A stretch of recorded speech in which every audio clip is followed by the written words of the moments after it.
Si vous avez du mal à changer vos habitudes, le problème ne vient pas de vous. Le problème, c'est votre système.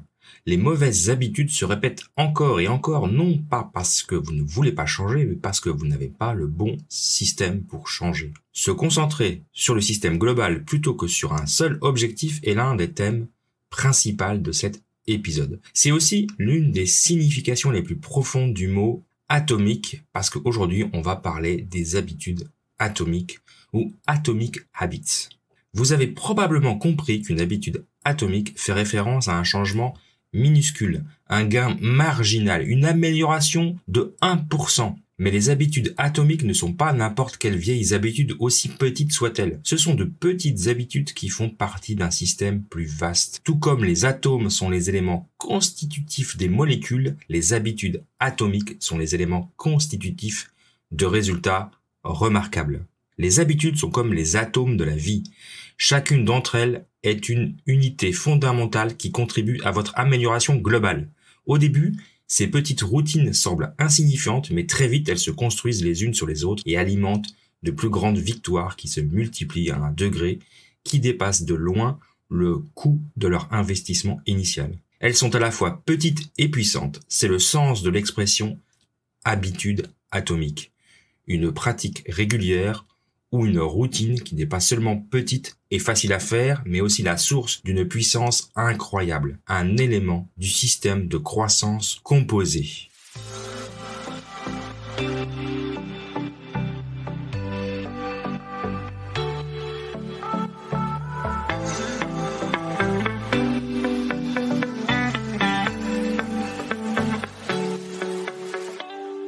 Bienvenue dans le podcast des leaders holistiques. Je suis Christophe, ingénieur, artiste holistique, créateur de l'Académie du leadership holistique. Ce podcast est pour toi si tu es attiré par l'épanouissement personnel, professionnel et spirituel. Si tu veux devenir un leader serviteur, bienveillant, humaniste, éthique et intuitif, si tu veux développer un leadership avec une approche globale, intégrale, holistique, basée sur ton corps, ton cœur et ton esprit, pour le bien de tes proches et de la communauté, alors tu es au bon endroit. Alors, on y va, c'est parti!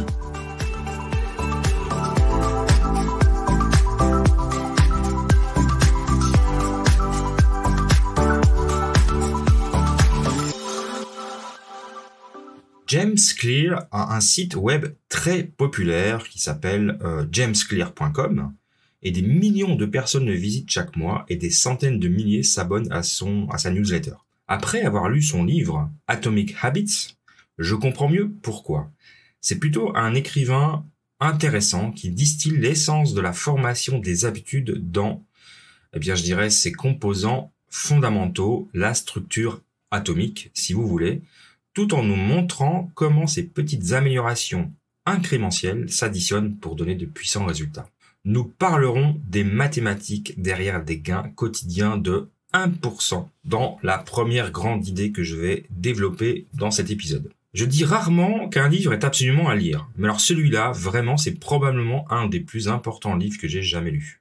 J'en ai lu de nombreux, des livres sur les habitudes. Je les ai vraiment tous appréciés, c'est un sujet qui m'intéresse. Mais je dirais que ce livre en particulier, c'est celui qu'il faut lire pour avoir la meilleure vue d'ensemble scientifique du fonctionnement des habitudes et le meilleur modèle pratique pour que cette science fonctionne pour toi. Moi, je pense que tu vas adorer. Ce livre est rempli de grandes idées. C'est un de ces livres qui sont tellement bien qu'il est difficile de les résumer dans un épisode de 30 minutes. Alors, je vais faire que effleurer la surface de tout ce qui est bien dans ce livre, mais j'ai hâte de partager quelques-unes de mes préférées, alors c'est parti. Pourquoi de minuscules changements conduisent à des résultats remarquables? Il est si facile de surestimer l'importance d'un moment déterminant et de sous-estimer la valeur des petites améliorations quotidiennes. Trop souvent, nous nous convainquons qu'un succès important nécessite une action importante. Qu'il s'agisse de perdre du poids, de créer une entreprise, d'écrire un livre, de gagner un championnat, de courir un marathon ou d'atteindre n'importe quel autre objectif, on se met la pression pour réaliser une amélioration importante dont tout le monde va parler. Par contre, une amélioration de 1%, souvent c'est pas notable, même on n'en parle même pas. Elle est tellement pas significative, selon nous, alors qu'en fait, à long terme, elle est très significative. La différence qu'une amélioration minuscule peut faire au fil du temps est stupéfiante. Voici comment on pourrait calculer ça. Si vous pouvez améliorer de 1% chaque jour pendant 1 an, vous serez, écoutez-moi bien, 37 fois meilleur au bout du compte, au bout d'une année. D'accord? À l'inverse, si votre situation se dégrade de 1% chaque jour pendant 1 an, vous diminuerez presque jusqu'à 0. Donc, ce qui commence par être une petite victoire ou un revers mineur se transforme en quelque chose de beaucoup plus important. Les habitudes sont les intérêts composés de l'auto-amélioration. Je répète parce que cette phrase est vraiment importante. Les habitudes sont les intérêts composés de l'auto-amélioration. De la même manière que l'argent se multiplie grâce aux petits intérêts composés, les effets de vos habitudes se multiplient à mesure que vous les répétez. Elles semblent peu faire de différence au quotidien, mais l'impact qu'elles produisent au fil des mois et des années peut être énorme. Et ce n'est qu'en regardant en arrière 2, 5, peut-être même 10 ans plus tard que la valeur de ces bonnes habitudes et le coût des mauvaises deviennent étonnamment évidents. L'auteur lance le livre avec l'histoire de Brailsford et de son étonnant redressement de l'équipe cycliste britannique par des gains marginaux. La morale de cette histoire, les petites choses comptent beaucoup. Alors je ne vais pas vous refaire toute l'histoire du cyclisme britannique, mais voilà, ils sont partis de... Pendant plus de 100 ans, le cyclisme britannique n'a gagné aucune médaille. Ils étaient nuls, vraiment, ils étaient nulle part. Aucune médaille au championnat du monde, aucune médaille au Tour de France. Et puis, le fameux Brailsford a pris en charge l'équipe nationale et ils ont vraiment travaillé sur les petits détails, mais sur toute la partie, donc de manière holistique. Donc, ils ont vraiment adressé le matériel, la forme des coureurs, les vélos par eux-mêmes, évidemment, les entraînements, la musculation, etc. Ils ont vraiment travaillé sur tous ces petits détails. Ils ont fait des petites améliorations et ils sont devenus maintenant l'équipe la plus forte au monde. Je sais pas, plus de 20 championnats du monde, 5, 6 victoires au Tour de France de manière consécutive, enfin, c'est vraiment important. Donc ça illustrait bien comment des petites améliorations, mais sur plein d'angles différents, permettent vraiment d'exploser. Maintenant, on sait ce qui se passe lorsque nous améliorons de 1% par jour pendant 1 an, on devient 37 fois meilleur. Donc exécutez cette amélioration quotidienne de 1% pendant une année supplémentaire et devinez quoi? Après 2 ans, vous êtes 74 fois meilleur. Mais non, parce que ça se multiplie. Vous devenez 1400 fois mieux. Alors pourquoi s'arrêter là? Faites-le une année de plus. Après la 3e année d'amélioration de 1% chaque jour pendant 3 ans, on devient 53 405 fois meilleur.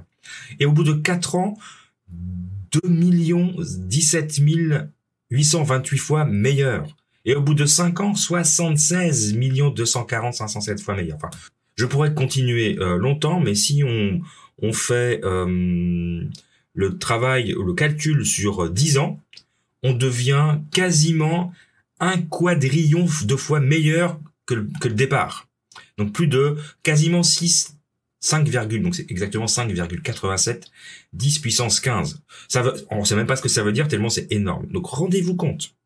On fait une amélioration de 1% chaque jour sur n'importe quelle compétence qu'on veut améliorer. Hein. Ça peut être la cuisine, ça peut être le sport, ça peut être la culture générale, l'art, vraiment n'importe quel objectif qu'on pourrait se fixer avec juste un petit pas de 1%. C'est juste énorme. Donc ces chiffres que je vous ai donnés là deviennent complètement absurdes évidemment, et c'est le but, c'est d'illustrer que 1% ça paraît pas grand chose, mais 10 ans après vous êtes devenus des milliards et des milliards de fois meilleurs que ce que vous étiez à la base. Helen Langer, professeure à Harvard de la psychologie de la possibilité, me vient à l'esprit quand je vous parle de ça. Elle nous dit que notre potentiel est inconnu. Littéralement, il est impossible de savoir ce dont nous sommes capables tant que nous ne sommes pas débarrassés de nos limites. Et de commencer à faire des petites choses avec constance. L'écrivain philosophe Ralph Waldo Emerson me vient également à l'esprit dans Self-Reliance. Il y a une grande phrase sur le fait que les grands êtres humains ont une aura. Il dit que c'est presque comme s'ils étaient escortés par un train d'anges. Et c'est peut-être ça ce que ça veut dire le 10 puissance 15 dans notre calcul. Comme le dit Ralph Waldo Emerson, la force du caractère est cumulative. Tous les lendemains de la vertu y font leur santé. Qu'est-ce qui fait la majesté des héros du Sénat et du champ de bataille qui remplit tant d'imaginaire? La conscience d'une suite de grands jours et de victoires derrière eux. Elles éclairent d'une même lumière l'acteur qui avance. Il est assisté par une escorte invisible d'anges. On pourrait traduire ça de manière plus concrète et plus facile avec les mots de notre époque. Imaginez qu'un avion décolle de l'aéroport de Genève, puisque c'est là où je vis. Hein. L'objectif, c'est la destination, c'est New York. Si le nez de l'avion pointe à 3,5 degrés vers le sud et que les pilotes ne corrigent pas, il va atterrir à Miami plutôt qu'à New York. Donc, un écart de quelques centimètres, hein, quelques dizaines de centimètres au départ, au décollage donc, qui n'est pas corrigé, arrive à des centaines de kilomètres à la fin. Donc, vous comprenez bien que c'est bien les petites choses qui comptent beaucoup. Le but de fixer des objectifs et de gagner le match. Le but de construire des systèmes et de continuer à jouer le jeu. La vraie pensée à long terme est une pensée sans but. Il ne s'agit pas d'un accomplissement unique, il s'agit d'un cycle de raffinement sans fin pour une amélioration continue. Ce que j'appelle moi le Kaizen. En fin de compte, c'est votre engagement envers le processus qui déterminera vos progrès. Ça, c'est James Clear qui le dit dans son livre. Il dit aussi une autre chose que je trouve très intéressante. L'une des choses les plus efficaces que vous puissiez faire pour acquérir de meilleures habitudes est de rejoindre une culture où le comportement que vous souhaitez est le comportement normal. Votre culture, votre environnement donc, définit vos attentes en matière de normalité. Entourez-vous des personnes qui ont l'habitude que vous voulez avoir vous-même et vous vous élèverez ensemble. Ça veut dire rejoignez des communautés de personnes que vous admirez, avec qui vous avez des affinités et qui ont des projets ou des objectifs qui sont similaires aux vôtres.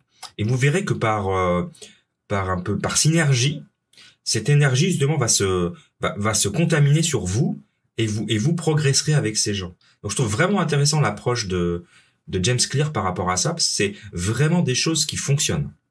Alors maintenant, je voudrais vous parler d'un autre concept qui s'appelle le plateau du potentiel latent. C'est vraiment très intéressant. Donc, suivez-moi bien. Si vous vous retrouvez à lutter pour construire une bonne habitude ou vous défaire d'une mauvaise, hein, je vais arrêter de fumer ou je vais mettre en place des habitudes de sportif, enfin, je vais faire du sport tous les jours, c'est pas parce que vous avez perdu votre capacité à vous améliorer. C'est souvent parce que vous n'avez pas encore franchi le plateau du potentiel latent. Se plaindre de ne pas réussir malgré un travail acharné, c'est comme se plaindre qu'un glaçon ne fond pas lorsqu'on le fait chauffer de -10 à -5 degrés. Le travail n'a pas été gaspillé, il est simplement stocké. Toute l'action se passe à 0 degré. Lorsqu'on franchit le plateau du potentiel latent, donc le 0 degré pour le glaçon, le glaçon va commencer à fondre. Mais ça ne veut pas dire que ce qu'on a fait avant ne va pas servir à quelque chose. Et souvent, on travaille, il se passe rien, puis d'un seul coup, on explose. C'est-à-dire que les projets commencent, on fonctionnent, mais vraiment, c'est comme un feu d'artifice. Et les gens vont parler d'une réussite du jour au lendemain. Mais c'est pas une réussite du jour au lendemain. C'est parce qu'il y a eu un travail acharné, avec une progression lente de 1% tous les jours, pendant des mois, des années, qui fait qu'à un moment, on atteint ce plateau du potentiel latent et que tout ce qu'on fait ensuite est démultiplié parce qu'on a accumulé une espèce d'énergie potentielle. Alors l'auteur dans son livre, il donne l'exemple des San Antonio Spurs, donc une équipe de basket bien connue, une des équipes les plus titrées de l'histoire de la NBA. Et ils ont une citation qui est accrochée dans leur vestiaire qui est intéressante, qui dit « Quand rien ne semble aider, je vais voir un tailleur de pierre qui martèle sa pierre, peut-être 100 fois sans qu'une fissure ne se dessine. Pourtant, au 101e coup, la pierre se fendra en deux, et je ne sais pas et ce n'est pas ce dernier coup qui l'a fait, mais c'est tout ce qui l'a précédé. » Donc, les petites choses s'additionnent pour donner de grandes choses. Ça, c'est le résumé, finalement, des habitudes atomiques. Je pense que c'est clair. Le problème est qu'il faut du temps pour que ces petites choses s'additionnent à ces grandes choses. Malheureusement, trop souvent, nous voulons que nos vies changent très rapidement, en 10 jours, 21 jours, en moins d'un an, après avoir commencé un nouveau régime ou un programme de fitness ou n'importe quel programme d'amélioration. Et lorsque les résultats ne se manifestent pas immédiatement, on arrête de faire des petites choses qui nous auraient permis d'atteindre le succès que nous recherchons, parce qu'on est dans la société de la surconsommation et de l'immédiateté. Cet écart entre nos efforts et nos résultats, James Clear, l'auteur, l'appelle le plateau du potentiel latent, et lui, il nous dit, c'est la caractéristique de tout processus de composition. Les résultats les plus puissants sont retardés. D'ailleurs, Darren Hardy, dont on parlera dans un prochain podcast, a écrit un livre entier sur le thème, intitulé The Compound Effect, l'effet cumulé. Je trouve super intéressant et c'est très complémentaire. La magie ne commence vraiment que lorsque nous sommes assez loin dans le processus. Donc, il faut être patient, il faut être persévérant. Et je peux vous dire que l'image du glaçon, elle est très bonne. Tant qu'il est à moins 10 degrés, à moins 5 degrés, à moins 1 degré, le glaçon ne fondra pas. À moins 0,5, il ne fondra pas. Puis dès qu'on passe à 0, plus 0,5, hop, il commence à fondre. Donc vraiment, l'image est intéressante. Maintenant, j'aimerais qu'on parle d'identité. Le changement d'identité est l'étoile polaire du changement d'habitude. Donc le reste de cet épisode, dans cet épisode, je vais vous fournir des instructions étape par étape sur la façon de construire de meilleures habitudes pour vous-même, votre famille, votre équipe, votre service, votre entreprise, là où vous le souhaitez. Mais la vraie question, c'est la suivante. Est-ce que vous devenez le type de personne que vous voulez devenir? La première étape, c'est pas de savoir quoi ou comment, mais qui. Vous devez savoir qui vous voulez être. Sinon, votre quête de changement, c'est comme un bateau sans gouvernail. Et c'est pourquoi on commence toujours par ici. Vous avez le choix de changer vos croyances sur vous-même. Votre identité n'est pas figée, malgré ce que vous pourriez croire. Vous avez le choix à chaque instant. Vous pouvez choisir l'identité que vous voulez renforcer aujourd'hui avec des habitudes que vous choisissez aujourd'hui. Et ceci nous amène à l'objectif plus profond de ce livre dont je parle aujourd'hui et à la véritable raison pour laquelle les habitudes comptent. Les 4 lois du changement de comportement sont un ensemble simple de règles qu'on peut utiliser pour créer les meilleures habitudes. Donc ce sont les 4 habitudes suivantes. 1. Rendez-le évident. 2. Rendez-le attrayant. 3. Rendez-le facile. Et 4. Rendez-le satisfaisant. Que nous abordions le changement de comportement en tant qu'individu, parent, coach ou leader, nous devons toujours nous poser la même question. Comment concevoir un monde où il est facile de faire ce qui est juste? Redessinez votre vie pour que les actions qui comptent le plus soient celles qui sont les plus faciles à faire. Pour prendre de meilleures habitudes, il ne s'agit pas de parsemer votre journée d'astuces de vie. L'idée, c'est pas d'utiliser plein de petits trucs. Il ne s'agit pas de se passer du fil dentaire chaque soir, de prendre une douche froide chaque matin, de porter la même tenue chaque jour. Il ne s'agit pas non plus d'obtenir des mesures externes de réussite, d'avoir une belle voiture, de gagner plus d'argent, de perdre du poids ou de réduire le stress. Les habitudes peuvent vous aider à réaliser toutes ces choses. Mais fondamentalement, il ne s'agit pas de posséder quelque chose, il s'agit de devenir quelqu'un. En définitive, vos habitudes sont importantes car elles vous aident à devenir le type de personne que vous souhaitez être. Elles sont le canal par lequel vous développez vos croyances les plus profondes sur vous-même. Littéralement, vous devenez vos habitudes. Par exemple, si je veux arrêter de fumer, je peux utiliser les habitudes pour décroître ma consommation de cigarettes et puis travailler sur moi pour arrêter de fumer. Je deviendrai quelqu'un qui a arrêté de fumer. Mais est-ce que ça veut dire que je vais arrêter de fumer pour le reste de ma vie? C'est pas sûr. Par contre, si je travaille pour devenir quelqu'un qui n'est pas un fumeur, je ne suis pas en train d'essayer d'arrêter de fumer. Déjà, je suis pas en train d'essayer d'arrêter de fumer. Je ne suis pas un fumeur. Et je construis toutes mes habitudes pour devenir un non-fumeur. Et c'est vraiment la différence. Je suis une personne en forme, en pleine santé. C'est pas juste se convaincre qu'on va devenir ça. C'est juste travailler sur toutes les petites choses qui font que vous voulez devenir cette personne. Donc vraiment, au-delà de définir des objectifs et un processus pour y arriver, c'est de définir qui vous voulez être. Comment vos habitudes façonnent votre identité et vice-versa. Donc la question qui se pose, c'est qui voulez-vous devenir? Et ça, c'est le moteur ultime de nos habitudes. Alors, la question, je vous la pose. Avant d'aller plus loin, je vous la pose cette question. Qui voulez-vous devenir? Est-ce que vous voulez devenir un athlète en bonne santé, en bonne forme? Une personne super productive? Un mari? Une femme?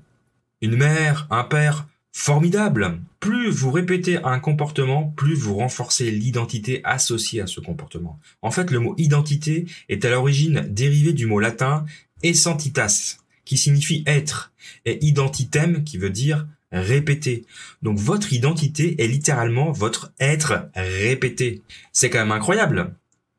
Votre identité est littéralement votre être répété. Je trouve ça juste magnifique. Et votre identité émerge de vos habitudes. Quelle que soit votre identité en ce moment, vous n'y croyez que parce que vous en avez la preuve.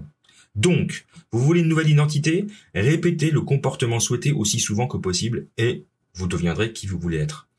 Vous voulez répéter le comportement souhaité aussi souvent que possible en direct de votre nouvelle identité. Il y a tellement de choses dans ce livre qui méritent d'être soulignées que je pourrais pas tout dire. Hein. C'est juste ridicule, mais comprenez vraiment le fond de ce que j'essaye de vous résumer. Donc, pour l'instant, imaginez le vous améliorer, le meilleur vous-même. Devenez-le et mettez en place les habitudes pour le devenir.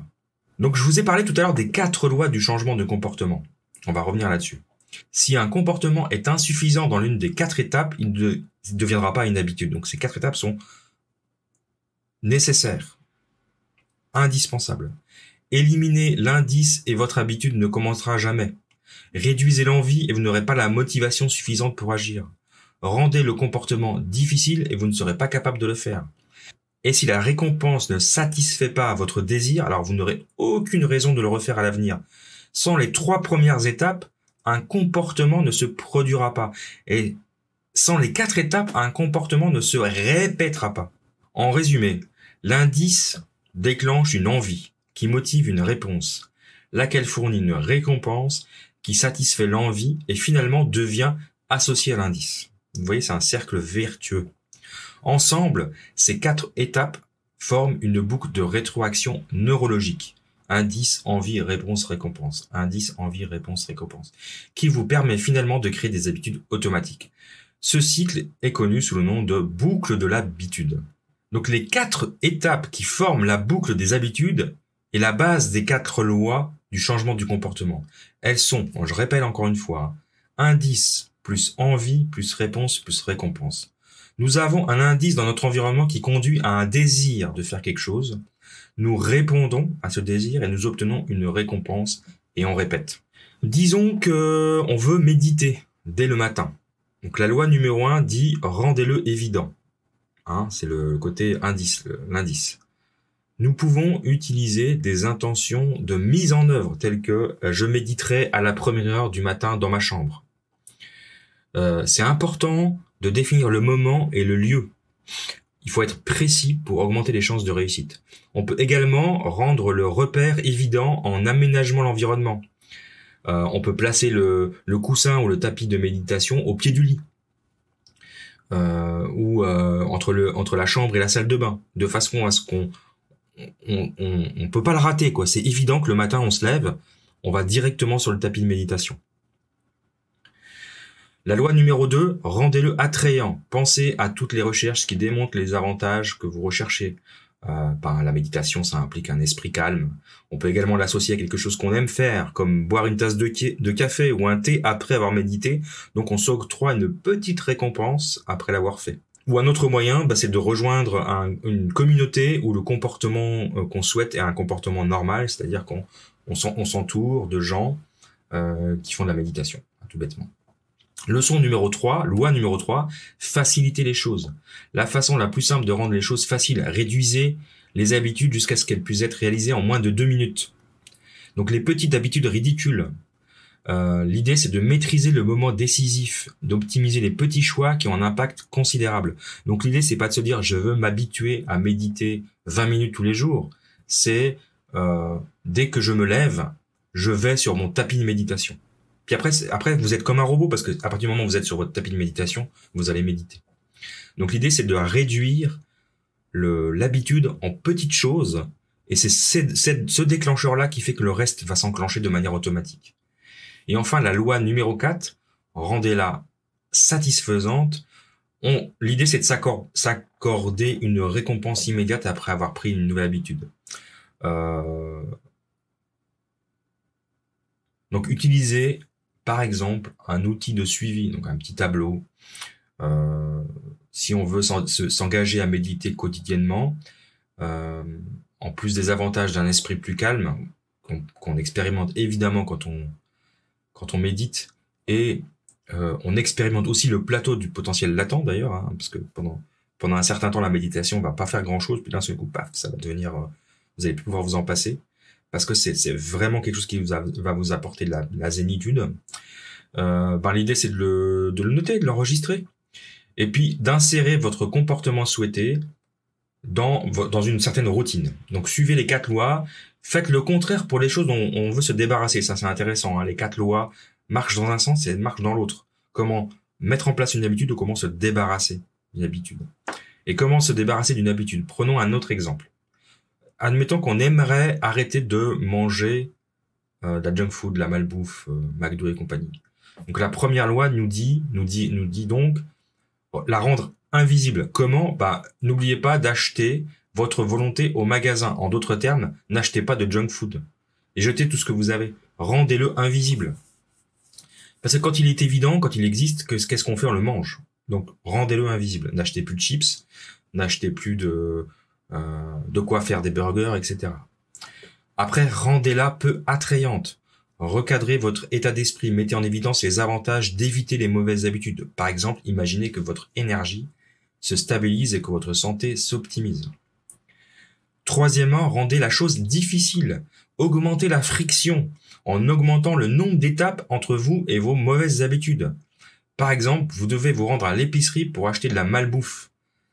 Alors c'est vrai que maintenant, avec la livraison, c'est assez simple. Donc supprimez de votre téléphone l'application Uber Eats. Par exemple, c'est juste un exemple. Parce que vous allez commander de la cochonnerie. Donc supprimez-la. Quatrièmement, faites en sorte que ce soit insatisfaisant. Gardez à l'esprit le recadrage dont je vous ai parlé avant. Faites le lien entre vos pics et vos chutes d'énergie et cette malbouffe. Je sais pas vous, mais moi, j'aime bien me faire un bon McDo. Ouais, j'aime bien parce que je dis un bon McDo alors que c'est pas bon. J'aime bien me faire un McDo et je sais que je vais tenter, je vais me laisser tenter, pardon. Et je sais qu'après je vais pas être bien, je vais mal dormir, j'aurai faim le matin parce que vraiment, je sais très bien que je vais pas être bien le lendemain. Donc il faut avoir cette conscience et après accepter. Hein. On fait l'erreur une fois, on l'a fait 2 fois, on essaye de pas la faire 3 fois. Donc mon challenge aujourd'hui, c'est quelle est la bonne habitude numéro 1 que tu aimerais créer? Quelle est la mauvaise habitude que tu aimerais faire disparaître? Quelle est la personne que tu aimerais devenir?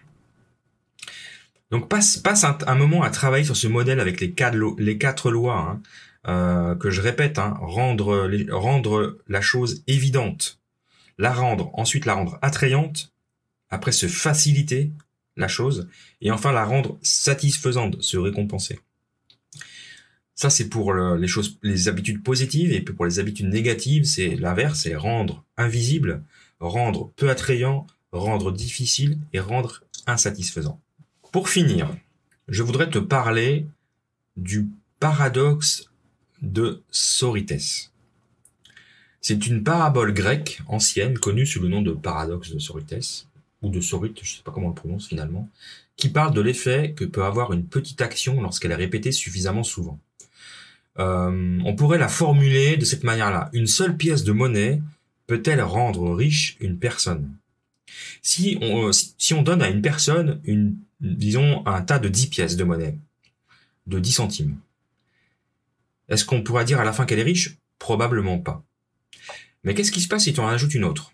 Et puis une autre? Et puis encore une autre? Puis une autre chaque jour? Rappelez-vous les chiffres que je vous ai donnés tout à l'heure, hein, au bout de 10 ans. Alors, on va pas aller jusqu'au bout de 10 ans, mais au bout de quelques années, la personne deviendra extrêmement riche. À un moment donné, on doit admettre que personne ne peut être riche sans la petite pièce qu'on ajoute tous les jours. C'est vraiment la même chose pour les habitudes. Un seul petit changement peut-il transformer ta vie? Probablement, oui. Mais si on en faisait un autre, et un autre, et encore un autre. Donc, si on fait plein de petits changements tous les jours, on peut imaginer que notre vie peut être transformée par un petit changement. Donc le saint graal du changement d'habitude, c'est pas une amélioration unique de 1%, mais un millier d'améliorations. C'est une amélioration continue chaque jour. C'est un ensemble d'habitudes atomiques qui s'empilent, chacune étant une unité fondamentale du système global. Le secret pour obtenir des résultats durables, c'est de ne jamais cesser d'apporter des améliorations. C'est vraiment remarquable ce qu'on peut construire si on ne s'arrête pas. Ces petites habitudes ne s'additionnent pas, elles se multiplient. C'est le pouvoir des habitudes atomiques, des changements minuscules, des résultats remarquables. Et nous connaissons déjà le pouvoir des intérêts composés. J'en ai fini avec cet épisode basé sur le livre de James Clear, Atomic Habits, les habitudes atomiques, et je pense que vous aurez compris l'importance de ce livre et des petites choses que ça apporte. Donc je vous conseille évidemment d'aller acheter ce livre, parce que l'épisode d'aujourd'hui vous donne juste un court résumé des concepts, mais vraiment ça vaut la peine de lire ce livre qui est pas très long à lire d'ailleurs, hein, c'est moins de 300 pages, et c'est vraiment un livre qui peut changer votre vie. Donc je vous incite vraiment à lire ce livre, en tout cas à réécouter cet épisode si ça vous a plu, et je vous retrouve dans un prochain épisode. À très bientôt. Si tu as aimé cet épisode, si tu penses qu'il peut apporter des informations concrètes et utiles à tes proches, à tes collègues, à tes collaborateurs, alors je t'incite à partager cet épisode autour de toi. Et deuxième demande de ma part, je t'incite aussi à rejoindre mon groupe Facebook Leadership Holistique si jamais ce n'est pas encore le cas, si ça n'a pas encore été fait. Je mets le lien en description de cet épisode. Encore une fois, je te remercie d'avoir passé ces quelques minutes avec moi et je te retrouve très bientôt. Belle journée!